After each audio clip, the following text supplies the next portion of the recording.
Right guys, we have a massive problem with the Renegade. I'm not going to make a penny out of this. It looks like deal's dead. So guys, our Jeep Renegade's in from Manheim. So those of you who follow me regularly will know that I put a bid in on this. I put a load of bids in at Manheim. Didn't expect to win anything because I did them all with some really good margin in them.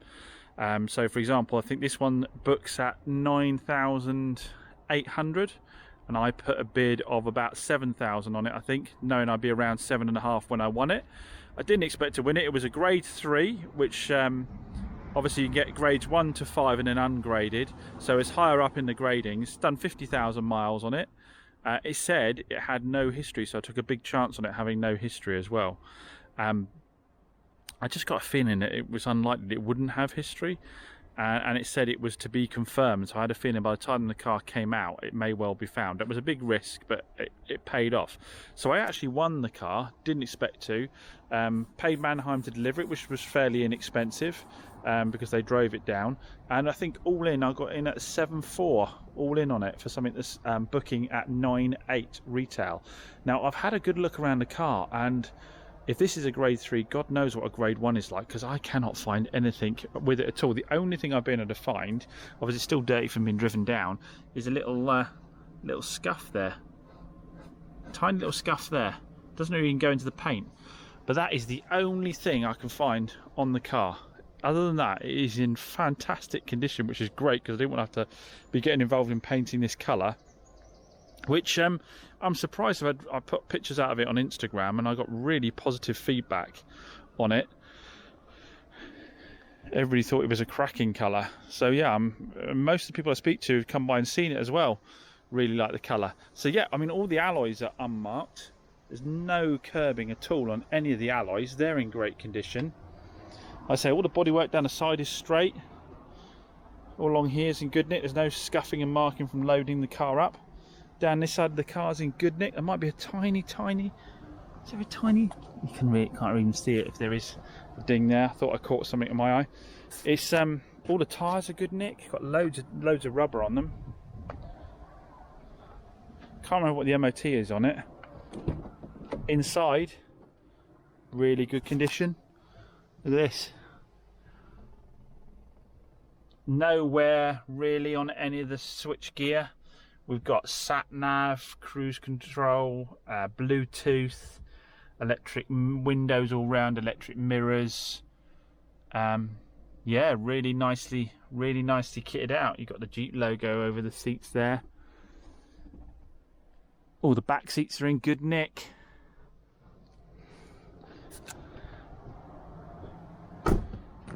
Like I say, I can absolutely see why some dealers don't want to get involved in stuff like I do, where you buy the lower grade and then with bigger margins. To be honest though, I don't normally buy them with bigger margins than this, to be fair. They buy the lower grade with bigger margins, good size boot, and don't have to do anything to them, because this car, I reckon I've probably got a couple of hours of cleaning on it and then it's ready to go. It's the 1.6 diesel, which is the Alfa Romeo 1.6 Vauxhall Alfa Romeo Jeep 1.6 diesel, which is a nice little unit, isn't it? It's quite punchy for its size. £30 road tax. It'll average about 40. I think owners report an average of about 48 miles to the gallon. On the trip computer, it says it's averaging about that as well. So from mixed driving, so that's looking good on that side of things. It ticks all the boxes on economy. Again, I guess the only question is, at nearly 10 grand, is it the kind of car I can sell out of my unit and my style of doing business? But yeah, I mean, I will have probably, you know, less than 3 or 4 hours of cleaning on this car, and it'll be retail ready and it can go straight up for sale. Now, normally if I get a car with 2k margin in, it needs mechanicals and it needs paint, so by the time I've got around to doing those things, it's another week or so, or even, you know, more than that. As some of you know, watch your channel, it could be weeks before it's actually ready, waiting for parts and stuff to turn up. So even if you're buying these and making a smaller margin than this on them, it actually does make more sense, because you can turn out more cars quicker and have less hassle as well. I guess that's how you get to, I mean, I can't imagine who I'm thinking of now, but that's how you get to a point of being able to wear nice watches, polo shirts, sitting in your office and then hopping in your Alfa Romeo Quadrifogo at the end of the day. yeah, I mean, that's just a generalisation. I'm not really talking about anyone particular there. So yeah, I mean, do I think this is the change of direction for Chops Garage? I'm not entirely sure. I do enjoy tarting up the bangers a bit too much, but I shall certainly, if I can start doing, not necessarily maybe this end, but if I could be getting cars of this age in this condition that can retail around the 6 or 7k mark, I'm perfectly comfortable there. So I have to say, a lot of people say they won't deal with BCA, they only deal with Manheim, and you have to say, based on my experiences, I can understand that as well. The descriptions are absolutely bang on. Right guys, we have a massive problem with the Renegade. I'm not going to make a penny out of this. Again, some of you that follow me on Instagram will know why. It's because Mrs. Chops has fallen in love with it. She's seen a picture of it, absolutely loves it, wants me to bring it home for her to test drive, and then she wants me to take her 500X off her and give her this. So I stand not to make any money out of it at all, so another payday missed. This is the trouble with this game, is that, you know, what people don't understand is these are the cars you make your money on. This is how you make your living. If you buy cars well and then you sell them cheaply, then you don't make any money. These are the cars that, you know, you should just give them a clean, stick them out the door and make your profit on. And the other ones that take longer, you know, that just comes into the bank every now and then. This is where you make your money. I said to her, it's basically the same as me asking you to do, you know, 3 or 4 wedding flower arrangements, because she makes the paper flowers, doesn't she, for people's weddings out of whatever type of paper they want, and then just saying, can you gift them? Or, you know, getting a contract in for 3 weddings and then just giving that to another paper florist without taking any money for it. This is a banker for me. And the best thing about it is, she then said how much her 500X would sell for, and I had a look at it and I said, no, it won't sell for that much. I said, you got that wrong. I said, it'll sell for this amount. And she goes to me, no, the market's up, so it'll sell for more than that. Like I don't value cars for a living. Like that isn't my job. She became like all those worst customers you get. They want to tell you your car's worth nothing and needs to be below Auto Trader. But then when it comes to valuing their part exchange, they expect it to be worth, you know, far more than it is. I mean, to be fair to it, it's only done 22,000 miles on a 2016. It is in good nick, but I said to her, you put 10,000 miles on it, because she got it with, like, you know, 15 on it. I said, you put 10,000 miles on it, it's not going to be worth the same or more than when you bought it with 10,000 more miles on it, is it? So if it was worth the same as when you bought it, with the increased mileage, and you'd be doing bloody well, wouldn't you? But anyway, so she's going to have to put something towards it, because it's this is, like I say, this is nearly a 10 grand motor. So yeah, what do they say? Happy wife, happy life. I'm not so sure about that. She might be happy, but I won't be. So last night, guys, I was getting messages from someone via Auto Trader on the Nissan Note. They were messaging away saying they were coming from Exeter and they really wanted to sort of close everything down before they came down here. But as in, they looked through, asked a bit of information on the car, not too much more than was already in the advert, to be honest. But then started to talk about price. Now, normally I don't negotiate price, but their reason for it was they didn't want to come all the way down from Exeter. What could we do deal-wise on it? So I had a little chat with them, and I have got lots of room for manoeuvre, quite a bit of room for manoeuvre in the Nissan to sell at a good margin. And it would be nice to shift it quickly. You know, I'd rather take a smaller profit now and move things quickly than sit on them for ages. So we agreed a deal.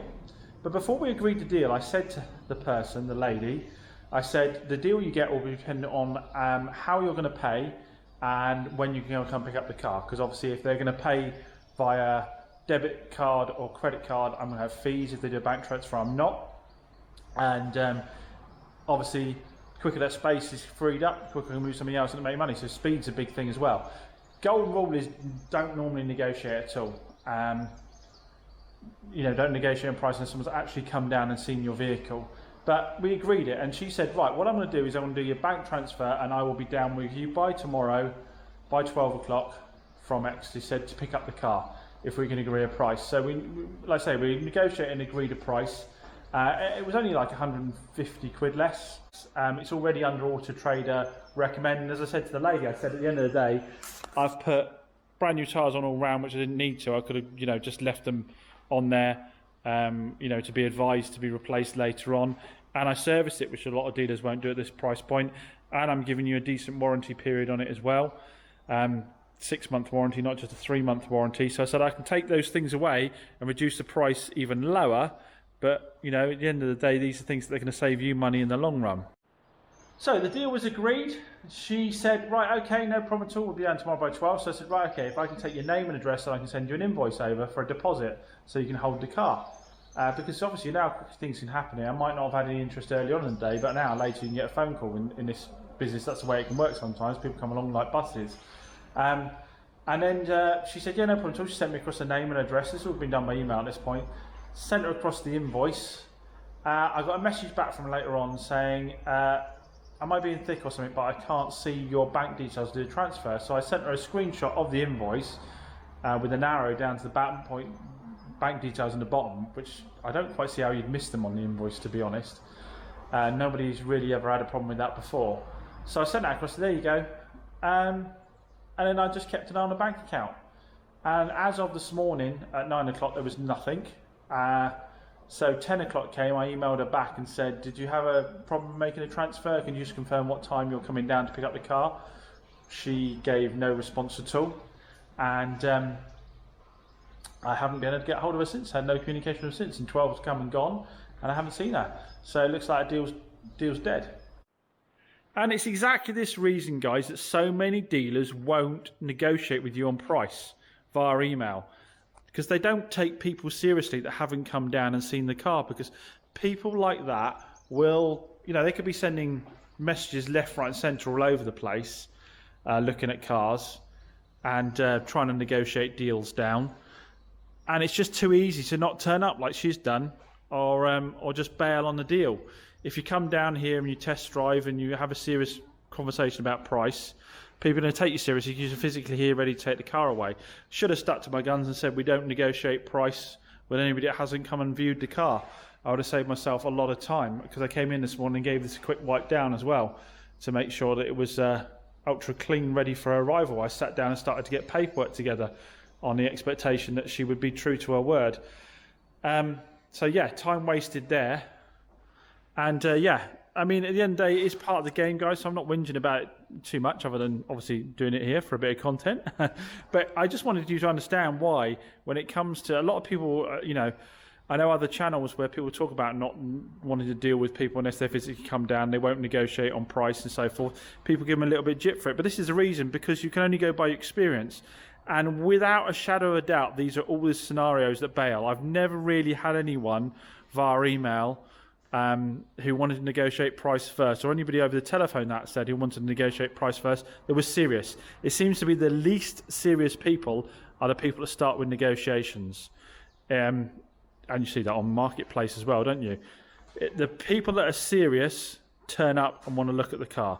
The people that are just shopping on, you know, loads of different cars, or have just started to have an interest on a bit of a whim, they're the ones that will negotiate price with you via email or phone straight away. So if you're in that scenario and you feel a deal is not taking you seriously, that's the reason why, guys. We can only go off experience, and the vast amount of experience says those people aren't serious buyers. So, gentleman just popped by, got this 2015 BMW, 69,000. It's a 2 Series Coupe with the 2-litre diesel in it, and it's an M Sport. It's got a full main dealer history. I think it's just been recently serviced as well. Really nice looking thing. Bodywork's in really good nick. A little bit of the M sticker down there is gone, but I'm sure you can buy those. Alloys have a little bit of curbing on them, but look tidy enough. And there's a little break here on the front bumper that would probably want to be done if you wanted the car perfect. And then inside, nice red leather and carbon fibre finish, all in good nick in here. All the leather's decent nick. Very small amount of bolster wear there. Gentleman's been honest and said that the door handle isn't working from the inside on the door there, so that needs sorting out. But other than that, it says it's in perfect working order.